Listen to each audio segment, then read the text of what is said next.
for someone who grew up in the Philippines. And the ball is still in the air as Eala becomes the first Filipina ever to reach the Wimbledon round of 16.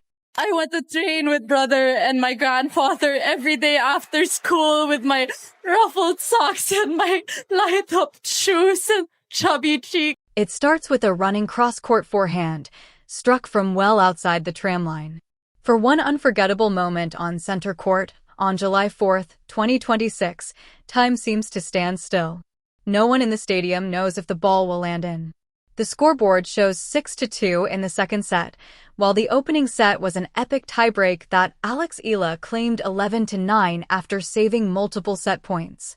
Now, after surviving 4 break points in a tense final game, she stands on her third match point.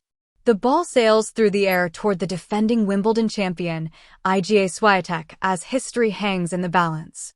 I don't particularly know her game on grass. No challenge for me because, she doesn't give that rhythm. She is stranded on the wrong side of the court, and for a heartbeat, all of center court falls silent.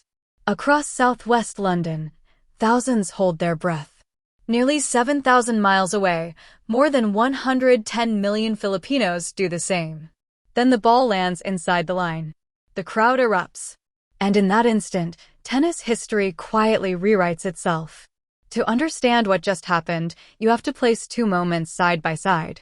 Just 16 months earlier, in March 2025, Eala walked onto a court in Miami ranked number 140 in the world. She was a 19-year-old wild card with nothing to lose. That day, she stunned Iga Swiatek for the first time. Now, on July 4, 2026, she stands on center court at Wimbledon as the number 29 seed, ranked number 32 in the world after reaching a career-high number 29 earlier in the season. That is the journey from wild card to seeded contender, from promising prospect to genuine threat, in just over 400 days. During that same span, Philippine tennis experienced a transformation few thought possible. A nation that had never celebrated a main draw victory at Wimbledon during the Open era was now watching one of its own defeat the defending champion on the most famous grass court in the world. The real story isn't simply about an upset. Yes, many called it the biggest shock of the tournament. Swiatek entered as the 3rd seed, a 6-time Grand Slam champion and the reigning Wimbledon champion after last year's dominant 6-0 final victory. But the deeper story is about barriers that had stood for generations. Before this week, no Filipino had ever won a main draw match at Wimbledon. Before Wednesday, no Filipino had ever reached the 3rd round of any Grand Slam in the Open era. Before Saturday, no Filipino had ever advanced into the 2nd week of a major championship. Every generation before had stopped at one of those milestones. Eala shattered all 3 in less than a week. Defeating Swiatek became the 4th ceiling to fall. Perhaps the most revealing moment came before the match even began. When asked about facing Eala on grass, Swiatek admitted she didn't really know what to expect. She had seen Eala play on hard courts and clay, where they had already split 2 previous meetings, but grass was different. That wasn't overconfidence. It was honesty. Grass has always presented unique challenges, even for one of the greatest players of her generation. Despite all her success, Wimbledon had often been her most unpredictable Grand Slam. The challenge, then, wasn't Eala fighting against impossible odds. It was Eala solving one very difficult tennis problem on one unforgettable afternoon. And she solved it brilliantly. On paper, the matchup favored Swiatek. She was the defending champion, the 3rd seed, and one of the sport's most accomplished players.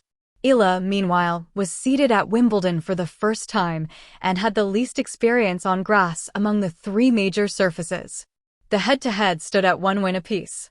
Everything suggested this would be another step up in class. But matches aren't decided on paper. They're decided on the court. This one lasted 2 hours and 14 minutes, and its identity was established in an extraordinary opening set that stretched for 1 hour and 24 minutes, longer than many complete best-of-3 matches. The set ended in a gripping 20-point tiebreak. Eala captured it 11-9 after saving multiple set points. On her fourth opportunity, she patiently constructed the rally before forcing Swiatek into a forehand error. That wasn't luck. It was composure under maximum pressure. She returned more aggressively, struck the ball with greater conviction, and trusted herself when the biggest points arrived. The second set simply confirmed what the first had already suggested. After both players took an extended off-court break, Eala returned with complete authority. She broke serve to love. Then she broke again. Swiatek fought back to recover one break and threatened to close the gap further. But facing 2 break points at 15-40, Eala responded once again, eventually restoring the double break advantage after forcing another backhand volley error. The momentum never truly shifted again. The statistics tell the same story. According to the official match data, Eala broke serve 5 times. She won 68% of points on Swiatek's second serve. Most revealing of all, Swiatek finished with 44 unforced errors. Eala committed only 21. Those numbers answer the obvious question. Was this simply a fluke? Not even close. This wasn't a lucky tiebreak followed by momentum. It was 2 hours of consistently cleaner, smarter, and more disciplined tennis. Somewhere during that final service game, the match became more than a scoreline. It became a defining career moment. The last game alone lasted 17 points. A routine hold requires 4. Eala earned 3 separate match points. She saved 4 break points. Every rally carried the weight of history. Then came the final exchange. Pulled wide beyond the tram line and seemingly on the defensive, Eala unleashed one final cross-court forehand, sharp, precise, and completely out of reach. The winner landed. Center court exploded. Olympics. Calm described it perfectly, an eruption of ecstasy that swept across southwest London and the Philippines alike. Moments later, standing on center court with microphone in hand and still catching her breath, Eala prepared to put history into words. I went to train with brother and my grandfather every day after school with my ruffled socks and my light-up shoes and chubby cheeks. I went to train with my brother and grandfather every day after school with my ruffled socks, my tennis shoes, and my chubby cheeks. This means everything. And this goes out to all the little girls with ruffled socks and chubby cheeks. It means the world. Those weren't carefully rehearsed words. They came from a 21-year-old athlete standing on center court, speaking from the heart after the biggest victory of her career. In that moment, whether she realized it or not, Eala did something only she could do.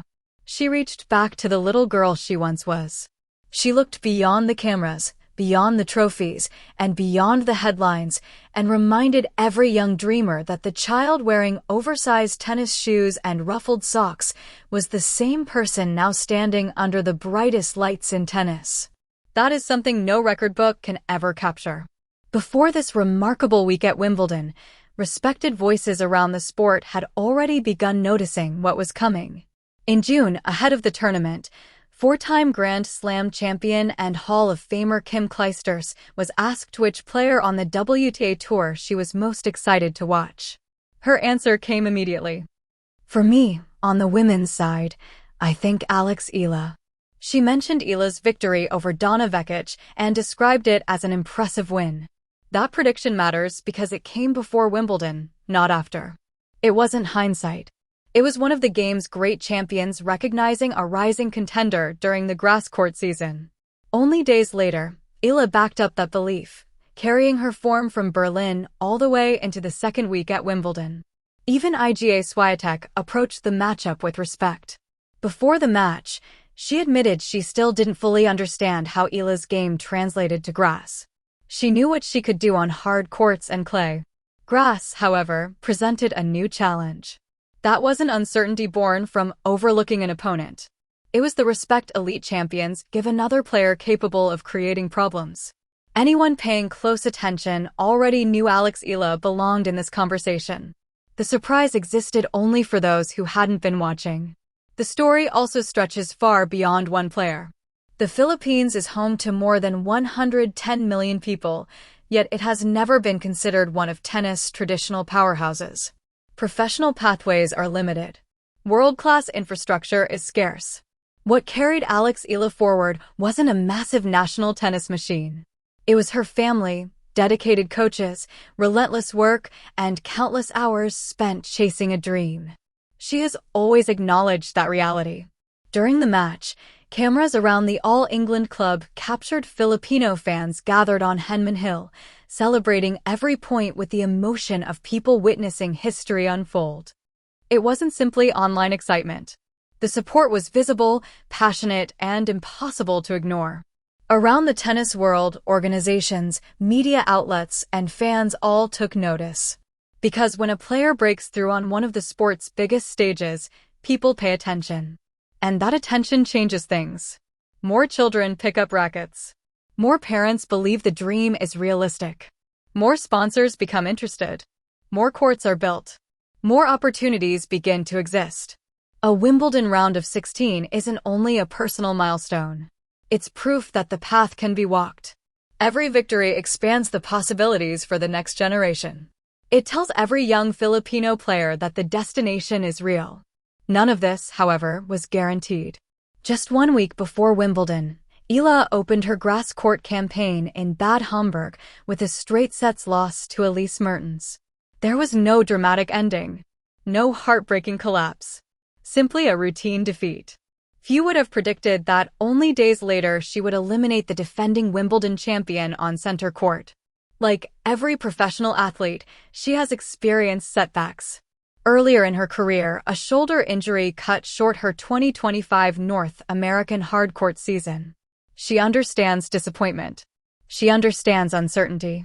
Perhaps that explains why, during her Wimbledon press conference, she answered one question with remarkable clarity. Asked what she loves most about being a professional tennis player, she didn't hesitate. I love facing pressure moments head-on. I love coming out of those moments stronger than I was when I entered them. Those words carried extra meaning only days later. Because the biggest pressure moment of her career was waiting. And she met it exactly as she promised she would. Now the journey continues. On Monday, July 6th, Wimbledon reaches its famous Manic Monday, with every round of 16 singles match taking place. Eala will walk back onto center court with a place in the quarterfinals at stake.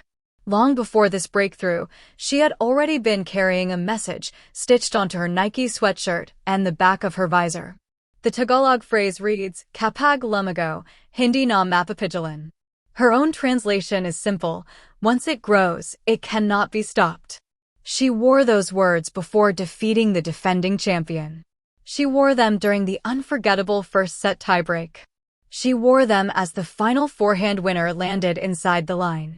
Today, they no longer sound like hope. They sound like reality. Eala has become the first Filipina to reach the round of 16 at Wimbledon. But perhaps that isn't the biggest story. The bigger story is that she believes she belongs here.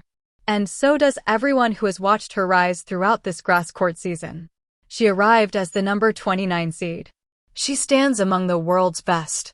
She is only 2 victories away from a Grand Slam semifinal. Most importantly, her name is no longer on the draw as an outsider hoping for a chance. It is there because she earned it.